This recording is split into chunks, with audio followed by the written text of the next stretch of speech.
avion présidentiel wala ci yow dañ ko war a épargner xalaat feneen fu ñuy gën a liggéey ngir fexe nu ñu yaxanale poste réew mi. man de xam nga lu ma jaaxal ci wax bi lan moo tax ku tëb rek bi lim balaj rek ngeen ne nañ jaay avion présidentiel bi moom dafa mel ni boobu moom mooy solution bi nga xamante ne moom la ñuy indi tout le temps vendons l'avion présidentiel. est-ce que du lañ ci dugal ci koppar la. waaw buñ ko ci dugalee ci koppar ba pare ba léegi nag après nag. koppar avion bi jënd nañ ko ba pare. kenn du ko jaay loolu du xalaat du dëgg beneen bi mooy ci wàllu rationalisation bi je crois que y a soit une incompréhension ou une intention de vouloir manipuler les Sénégalais. Je crois que ñoom li ñu wax c'est clair les propos yi ñu tenir également c'est clair quand ils parlent de rationalisation peut-être l'idée des agences a été soulevée ça et là c'est dañu ñëw greffer ko dans le truc mais la vérité est que ñoom baisse des salaires bi ñuy wax ñoom la concerné eux les ministres eux également les directeurs généraux te loolu bu nu ko waxee war nañ ko mën a gëm parce que Ousmane Sonko yàgg na di sacrifier salaire u boppam pour x ou n raison yoo xamante ne xëy na dafa ñeel askan wi wala besoin bi dafa présenté wu woon wala loolu moo nekkoon urgence du moment bi et ma jàpp ne aussi charité bien ordonnée commence par soi-même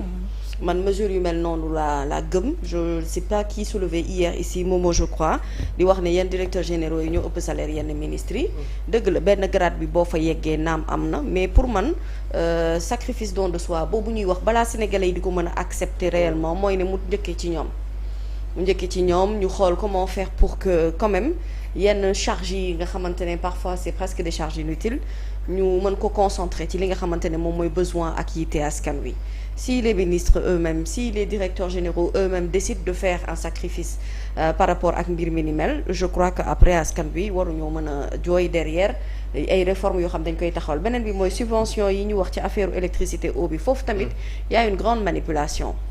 parce qu'on va dire que askan wi le concerné alors que c'est clair et net et même je crois la Sénélec am na lu mu ci wax que ne ça concerne uniquement que ñi nga xamante ne xëy na ñoo yegg benn niveau bi mais les populations vulnérables ne sont pas concernées par li nga xam ne moom mooy suppression subvention boobu loolu itam ça a le mérite d'être clair et bi ci topp mooy ils n'ont pas dit qu'ils vont venir décider pour tout le monde ils ont dit on va aller dans un sens où on va instaurer benn dialogue social pour essayer de trouver des solutions parce que la vérité est que il faut qu'on trouve des solutions par rapport ak situation bi am nii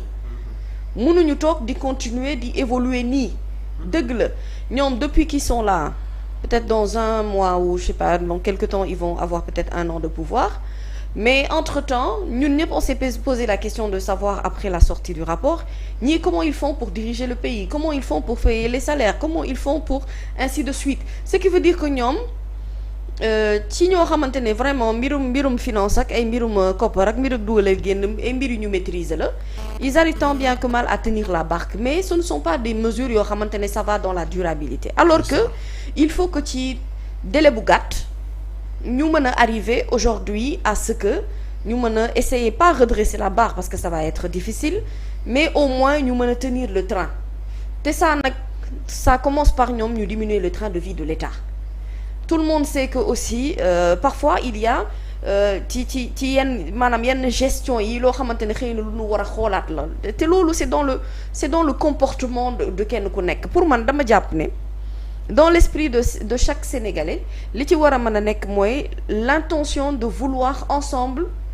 taxawalaat benn bateau boo xamante ne daanaka kanam gi suux na ba noppi pour mooy tundiku leneen li ci ginnaaw tegu ci loolu mooy mën a permettre aujourd'hui à ce que ñu mën a wax ne vraiment réellement nous sommes dans ces recherches de solutions là mais la vérité est que ce n'est pas de se conforter par rapport ak ñoom seen confort et ensuite mettital askan wi wala askan wi doon ñi nga xamante ne c'est eux qui vont payer les coûts d'avance maintenant pour régler cette situation là pour man il faut l'avis de tout le monde c'est là où le dialogue social là il est important mooy ne oui il faut qu'il y ait des économistes il faut qu'il y ait des financiers mais au-delà de tout cela il faut inclure c'est-à-dire tout le système bi nga xamante ne moo yor Sénégal secteur privé ak secteur public ñu xool comment faire même au niveau étatique et bien je l'ai dit ñoom seen exemple ci ñoom la war a commencer mais pour man c'est toutes les couches importantes de la société yi nga xam ne dëgg-dëgg ñoo gën a am solo ci wàllum koom-koom ci économie bi ñooñu la ñu war a dajale ji pour xool maintenant qu'est-ce qu'il faut faire réellement est-ce qu'il faut aller dans le sens de parce que réduire des agences ou éliminer des agences ça va emmener encore le fait que ñenn ñi ils vont perdre leur emploi beneen débat wu perte d'emploi daal di ñëw ñu sasaat ko encore ci seen ay responsabilités si ces agences là am nañu njëriñ dans le fonctionnement c'est-à-dire vraiment probabilité bi mooy boo leen saytoo bu baax a baax am nañu efficacité en termes de production pourquoi les éliminer peut-être il va falloir xëy na réduire plus au niveau des dépenses yi nga xam ne moom la ñuy def ak seen yenn fonds de roulement yi ou alors leur exiger benn seuil boo xamante ne foofu la ñu war a mën a yegg dëgg-dëgg pour ñu mën a natt seen ay performance parce que il faut que aussi kenn ku ci nekk ci secteur d'activité bi nga nekk maanaam ñu mën a saytu sa xarañteef ci lan la toll pour man ça doit même déclencher si tu veux benn concours national boo xamante ne c'est pour les sociétés pour voir quelles sont les sociétés les plus au-delà de l'entrepreneur mais ñi gën a performant te il faut qu'on arrive à cette mentalité là ce qui me peine souvent et ça me fait du mal mooy souvent Sénégal dañuy wax oui on comprend que ñi fi nekkoon yàq nañu dëkk bi mais c'est ce duo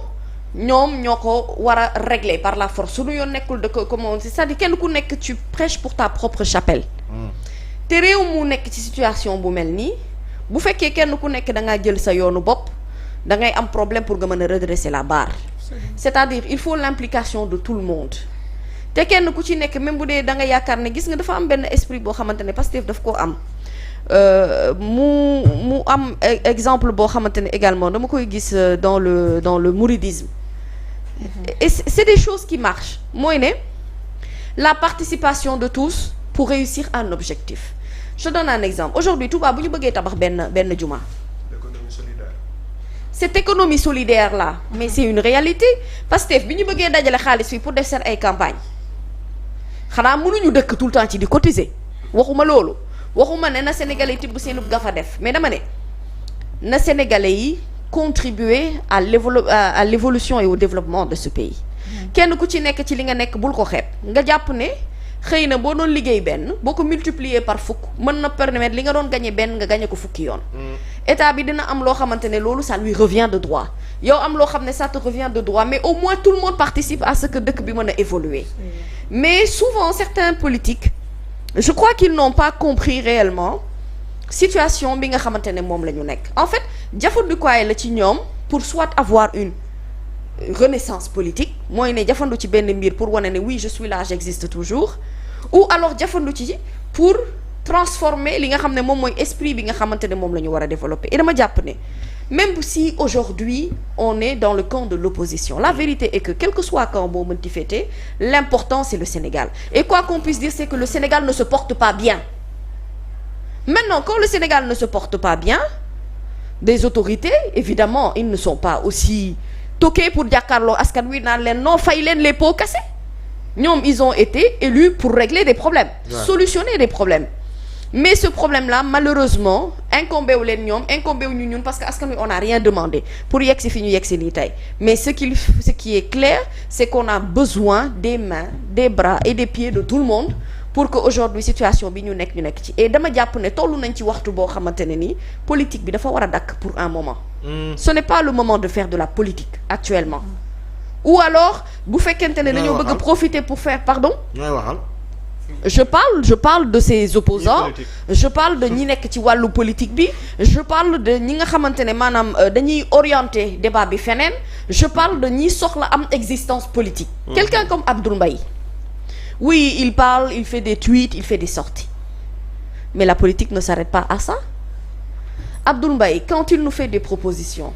pour man jàpp naa ne il doit nous faire une proposition concrète boo xamante ne dëgg-dëgg mën nañ cee jëfandikoo pour quelqu'un qui a été PM xam nga gouvernement nu muy demee donte fekkewul situation yi ñu nekkee nii parce que moi j'aurais bien voulu voir Abdoul Mbaye s'il était ci position Ousmane Sonko nan lay def xanaa du ma ne danaan kon président Bassirou Diomaye Diakhar Faye jaayal avion présidentiel bi pour man loolu mooy xalaat bi gën a gàtt ci nit li ñu war a mën a proposer jàpp naa ne suñu expertise gën na xóot loolu nekkoon na premier ministre de waaw waaye fekkul woon situation bi mu mel nii tey dama ne moomoo Abdoul Mbaye bi muy nekk premier ministre pays dëkku Sénégal melul woon ni mu mel nii tey et j'aurais bien aimé que moom Abdoul Mbaye mu nekk ci situation Ousmane Sonko pour me dire que aujourd'hui un premier ministre tu crois que moi j'attends d'un premier ministre situation bi ñu nekk nii tey nga jàkkaarloog man naan nañ jaay avion présidentiel bi ok bu ñu ko jaayee 58 milliards ñu régler ci yenn problème mais après comment on fait pour continuer à vivre quand on parle de changement de système c'est que méthode bi ñuy liggéeyee baaxul méthode bi ñu doon gérer sunu ay finances baaxul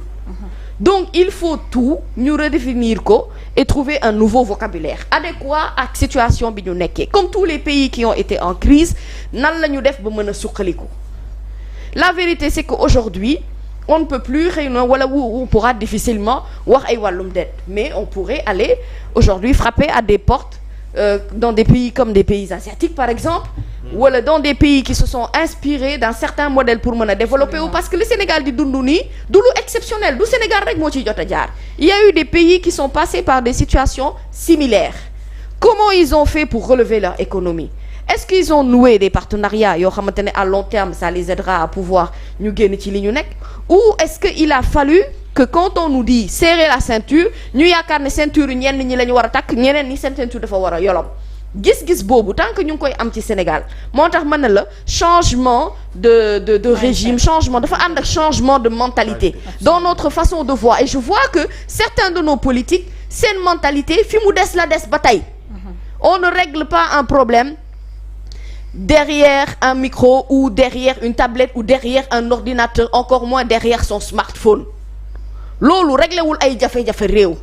réew solution durable moo koy régler solution durable boobu dafa ànd ak lenteur bi mooy une mise en place bi ak processus bi mu démarrer bu démarrer na ba tegu ci yoon là on pourra dire on tend vers mais il n'est même pas encore question de tendre vers un développement li ñuy jaay ci réew mi jaay nañ ko ba pare et je trouve que ça en a déjà assez on n'a plus de tu vois on n'a plus de bâtiment on n'a plus rien buñ ci boole jaay avion présidentiel après nu ñuy voyager hélicoptère